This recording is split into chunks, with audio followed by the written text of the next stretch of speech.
It's the most important event in history. What did it feel like? One weekend that split time into before and after. What did it look like?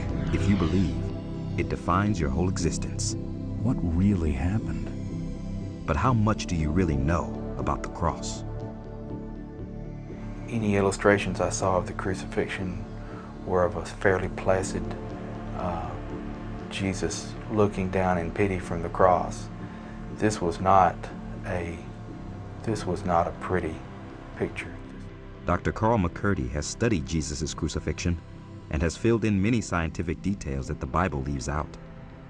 Jesus allowed himself to suffer, and I couldn't imagine a worse way to die. Jesus said, "This is your hour, when darkness reigns." Luke 22:52 and 53. Thursday night, April 6th, 30 AD. Most historians agree this is the date of Jesus' arrest. Pilate had Jesus flogged and handed him over to be crucified. Mark 15:15. For prisoners sentenced to crucifixion, the first step was flogging. The Romans used a whip called a flagrum. It was specially designed to rip the skin off a prisoner's back. They had it down to an art. The iron would make bruises, but then these pieces of bone would begin to cut into the skin and the subcutaneous tissue, and actually would result in lacerations all the way down to the muscle. The pain would be intense and unrelenting. The point of the scourging was to bring the victim as close to exhaustion and as close to death as possible before actually taking him to the cross. The soldiers twisted together a crown of thorns and set it on his head. Then they struck him on the head again and again. Matthew 27:29 and 30. Next, for Jesus, a special punishment. The thorns themselves were most likely several inches long and horribly painful. The face and the scalp have probably the best blood supply of any areas of skin on the body. You also have some of the most nerves, some of the greatest number of nerves in the skin would be on the scalp and the face. Again, intense, sharp pain. They seized Simon of Cyrene, put the cross on him, and made him carry it.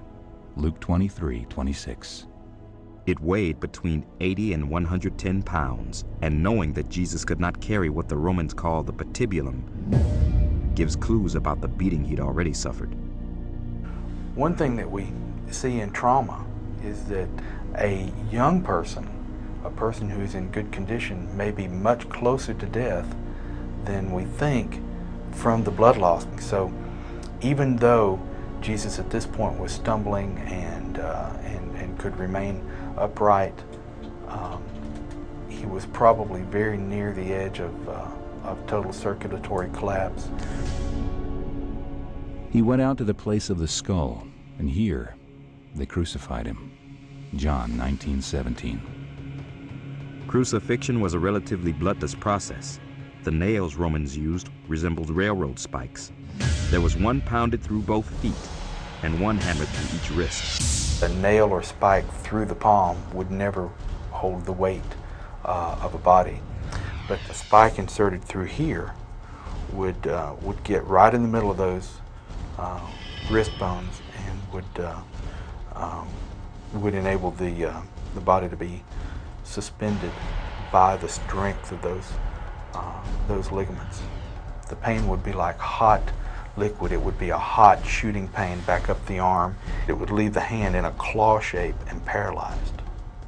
Death on a cross had little to do with nails. Instead, crucifixion normally meant death by suffocation. The only way you can adequately breathe would be to push up with the impaled feet, pull up with the arms in order to breathe, and then sag down again in exhaustion. And obviously, every time that happened, there was intense pain in the arms. The scourged back would rub against the rough wood of the cross. The impaled feet would also have their own nerve pain and pain shooting up the legs. And it would be pure agony to simply take a breath. With a loud cry, Jesus breathed his last. Mark 15:37. Crucifixion often took days, but Jesus died quickly, and as the loud cry suggests, he also died suddenly. A catastrophic terminal event is a pathologist's phrase to mean that something happened all of a sudden to cause death. And my feeling would be that his scourging was so intense, the blood loss that preceded the crucifixion was so intense that shortened the length of time of the crucifixion. And in this case, the final event was I'm sure either an abnormal heart rhythm or his heart simply stopped.